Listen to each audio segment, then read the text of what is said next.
तो तुम्हारे सीने में सही हो कहीं भी आग, लेकिन आग जलनी चाहिए, आग जलनी चाहिए। नमस्ते, मेरा नाम है पुष्पेंद्र सिंह और मैं आपके लिए लेके चल रहा हूँ रामायण के कुछ ऐसे प्रश्न हैं जो मेरे मन में उठे और उनका मुझे उत्तर नहीं मिला है। तो दोस्तों, मेरे ये रामायण पर कुछ प्रश्न हैं, ज़्यादा बड़े नहीं है, छोटे छोटे हैं। यदि आपके लिए इनका उत्तर पता हो तो आप मुझे कमेंट बॉक्स में ज़रूर बताएं। यदि आपको न पता हो तो आप ज़रूर ही सर्च करें और किसी विद्वान से पूछकर मुझे बताएं, क्योंकि मुझे बड़ी बेचैनी होती है इन प्रश्नों को लेकर कि हकीकत में क्या था समझ में नहीं आता।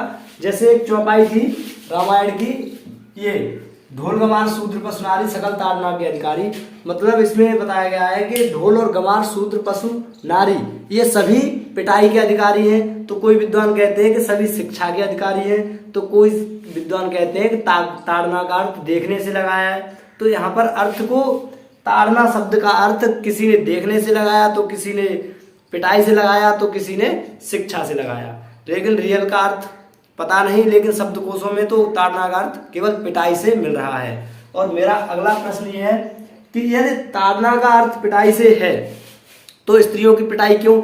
यदि शिक्षा से है कि शिक्षा के अधिकारी, तो मतलब इसमें साफ साफ ये हो जाता है कि हमारे रामायण काल में, मतलब रामायण में या राम राज्य में स्त्रियों के लिए शिक्षा नहीं थी। जबकि हमारे बुजुर्ग लोग बताते हैं कि पहले के समय में सभी लोग पशु पक्षी बोला करते थे, जैसा कि रामायण में आपने वहाँ के पेड़ पौधों जीव जंतुओं ने उनकी सेवा की, तो अवश्य वो बोलते होंगे, तभी तो उनके भाव उन्होंने समझ पाए रामचंद्र जी के। और मेरा अगला प्रश्न ये है कि युद्ध की क्या आवश्यकता थी? जब हनुमान जी इतने बलशाली थे, पावरफुल थे, तो युद्ध की आवश्यकता क्या थी? वह तो छोटा सा राज्य था लंका, और उसमें रहने वाला लंकेश मतलब रावण, तो उससे लड़ाई की आवश्यकता थी? वह चाहते तो लंका को ही उठा के ले आते, यदि ऐसा ना हो सकता तो सेना को उठा उठा के ले जाते या अकेले जाते सीता को वहां से ले आते, लेकिन ऐसा नहीं हुआ। हम और देखने को मिलता है कि पुल का निर्माण कराया गया, तो इतना 3-4 दिन बर्बाद करने की क्या आवश्यकता थी? बताया गया है कि 3 दिन तक प्रार्थना करते रहे, लेकिन समुद्र ने रास्ता नहीं दिया। तो 3-4 दिन बर्बाद करने की या बिताने की क्या आवश्यकता थी प्रार्थना में? तो वो काम जब हनुमान जी इतने पावरफुल थे तो वो अपनी सेना को, रामादल को बिठा के अपने भुजाओं पर, अपने शरीर पर वह उड़ लेते थे, तो जाके लंका में कहीं भी उतार सकते थे और उधर से वापस ला सकते थे।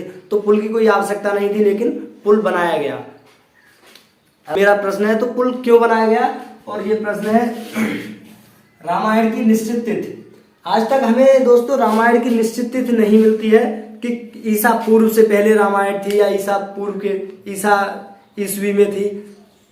ये रामायण की निश्चित तिथि क्यों नहीं थी? यदि हमारे सभी देवी देवता विद्वान थे, जो साक्ष्य मिलने चाहिए वो साक्ष्य नहीं मिल पा रहे हैं, निश्चित डेट ही नहीं है इसकी कोई। अगर किसी विद्वान से पूछो तो कोई कहता है लाखों, हजारों, करोड़ों साल तक बताते हैं कि करोड़ों साल पुरानी हमारी रामायण है। तो हम कैसे मानेंगे कि रामायण हमारी इतनी पुरानी है? और मेरा अगला प्रश्न है, शून्य की खोज कब की गई थी? यदि रामायण में बहुत सी संख्याओं का ज्ञान बताया जाता है, तो शून्य की खोज कब की गई थी? तो मैंने सर्च किया कि शून्य की खोज ब्रह्मगुप्त ने 628 ईस्वी में की थी, और उसके बाद आर्यभट्ट ने पंचम शताब्दी में इसकी, मतलब 5वीं शताब्दी में इसकी खोज की थी। उन्होंने इसका प्रयोग किया था शून्य का अधिकांश अपने गणित में। और मेरा, यदि दोस्तों सोने की खोज उस समय हो गई थी तो जायज सी बात है कि लंका जरूर रही होगी। मेरा अगला प्रश्न है, 6वां प्रश्न है, सोना जला कैसे? यदि सोने की खोज हो गई होगी तो अवश्य लंका होगी। यदि लंका भी होगी तो हमको ये विद्वानों ने बताया है और किताबों में यही लिखा है कि सोने को नहीं जला सकते हैं। यदि उसको आग दिखाओ, जितना तपाओ उतना ही सोना निखरता है, मतलब उसकी चमक उतनी ही बढ़ जाती है। तो लेकिन मुझे ये समझ में नहीं आता कि ये जो सोना था लंका वाला, श्रीलंका वाला, जिससे रावण का घर बना हुआ था, उसको लंका कहते हैं, तो वो लंका आग में कैसे जल गई? जो सोना कभी जलता नहीं है वह सोना कैसे जल गया? यदि जल भी गया, मान लीजिए यदि जल भी गया, ताप ज़्यादा तेज रहा होगा, टेम्परेचर ज़्यादा तेज हो गया होगा, तो वह पिघल गई होगी, और जब पिघल गई होगी तो वहाँ सोने का जो लावा है वह तो टनों के हिसाब से अभी भी पड़ा होगा, क्योंकि सोना गलता नहीं है तो अवश्य पड़ा होगा। लेकिन उसकी साइंटिस्टों ने, वैज्ञानिकों ने खोज अभी तक क्यों नहीं कर पाई है? तो मैं ये आपसे जानना चाहता हूँ कि सोना पहले तो जलता नहीं है, लेकिन लंका में सोने को किस तरह से बताया गया है कि सोना लंका हमारी सोने की जल गई, तो टनों तक जो लावा बचा था वो नहीं मिला हमको। और ये मेरा 7वां प्रश्न है कि गर्भवती स्त्री को राज्य से क्यों निकाल दिया? जब सीता गर्भवती थी तो उनके लिए राम ने राज्य से बाहर निकाल दिया था। वह वाल्मीकि ऋषि थे, उनके पास रहीं, शायद वाल्मीकि ऋषि के पास ही मेरे ख्याल से रही, यदि मैं सही हूँ तो हमारे आज तक के भारत के जो संविधान के अनुसार यदि कोई स्त्री गर्भवती रहती है तो उसके लिए भी यदि सजा दी जाती है तो जरूर सेफ्टी दी जाती होगी, दी जाती है। और लेकिन जब राम राज्य में उस समय पर, जब वो तो राम की पत्नी थी और राज्य की मालकिन भी थी एक तरह से देखा जाए तो, लेकिन उनके लिए राज्य से क्यों निकाल दिया है? उनके साथ कोई सेफ्टी नहीं थी उनके लिए। तो दोस्तों ऐसा क्यों? हम रामायण में भी देखने को मिलता है कि स्त्रियों को ही क्यों सताया गया। तो जब राम अच्छे शासक थे, अच्छे राजा थे, तो मेरे ख्याल से गर्भवती स्त्री को जंगल में अकेले ही छोड़ देना, कहीं जानवरों के लिए या मरने तड़पने के लिए, तो ये क्यों? और मेरा अगला प्रश्न है, रामायण एक ही है, यदि राम का चरित्र एक ही है तो उसको अलग अलग तरह से क्यों लिखा गया? उसको अलग अलग तरह से क्यों लिखा गया?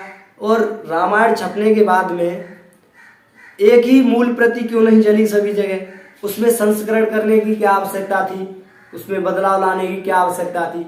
क्या जरूरत थी उसकी? यदि हमारे श्री राम, भगवान श्री राम यदि एक ही थे तो उनके जो चरित्र था वही सभी पुस्तकों में एक मिलना चाहिए, जो बातें थी वो सभी एक मिलनी चाहिए, लेकिन ये क्यों बदल रही है आज? मेरा अगला प्रश्न है, संस्करण की आवश्यकता, रामायण में जो संस्करण हो रहा है ये संस्करण की आवश्यकता क्यों है? और मेरा अगला प्रश्न है, 10वां प्रश्न है कि दोस्तों रावण जब विद्वान था, लंकेश जब विद्वान था, सभी कहते हैं कि प्रकांड पंडित था, मतलब वह भी बहुत विद्वान था, तो और साथ में ये भी कहते हैं कि आज तक घमंड तो रावण का भी नहीं रहा, तो तुम्हारा क्या रहेगा? तो जब रावण विद्वान था तो उसको घमंड किस बात का? मैंने तो आज तक यही पढ़ा है कि जब मैं था तब गुरु नहीं, अब गुरु है हम नाही, प्रेम गलियत सांकरी, इसमें दोनों न समाही। मतलब इसका अर्थ ये है, दोहे का अर्थ ये है कि जब मेरे अंदर अंधकार या मेरे अंदर अहंकार था तब मुझे ज्ञान की प्राप्ति नहीं हुई, और जब मुझे ज्ञान की प्राप्ति हुई है तब मेरे अंदर अहंकार नहीं है। तो जिस व्यक्ति को यदि ज्ञान प्राप्त है, यदि कोई विद्वान है, तो उसके अंदर मेरी उम्मीद यही है कि उसके अंदर अहंकार नाम की चीज नहीं रहती है।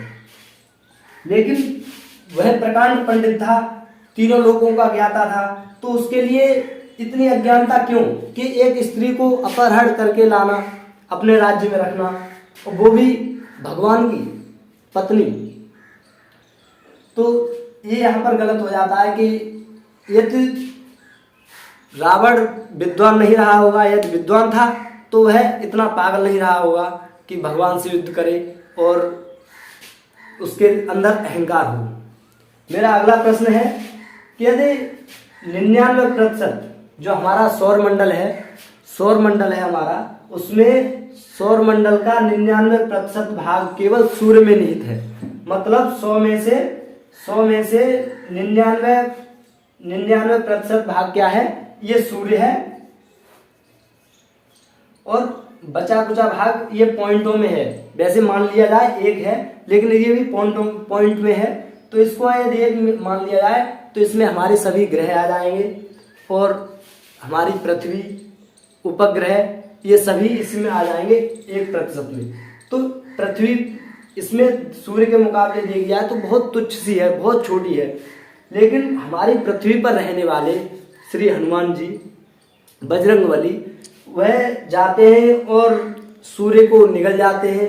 और उनका मुंह कितना बड़ा होगा, यदि आपके लिए, यदि आपके शरीर का वजन मान लीजिए एक उदाहरण से यदि 60 किलो का है, तो आप मेरे ख्याल से ज़्यादा एक जो निवाला खा सकते हैं वो 250 ग्राम तक का खा सकते हैं। लेकिन अपने मुंह से कितना बड़ा, लगभग में 100% बड़ा से ज़्यादा ही है, और उसको खा गए, वो भी पृथ्वी पर रहने वाले। और इतनी दूरी उन्होंने कैसे तय की। अब अंधभक्तों के लिए क्या है, बस भगवान है, भगवान से कुछ भी हो सकता है, भगवान कुछ भी कर सकते हैं, केवल इतना ही मानते हैं। लेकिन मेरा आपसे एक प्रश्न है कि आप भी सोचें कि 99% भाग सूर्य में निहित है हमारे सौरमंडल का, बाकी के सभी ग्रह 1% में है।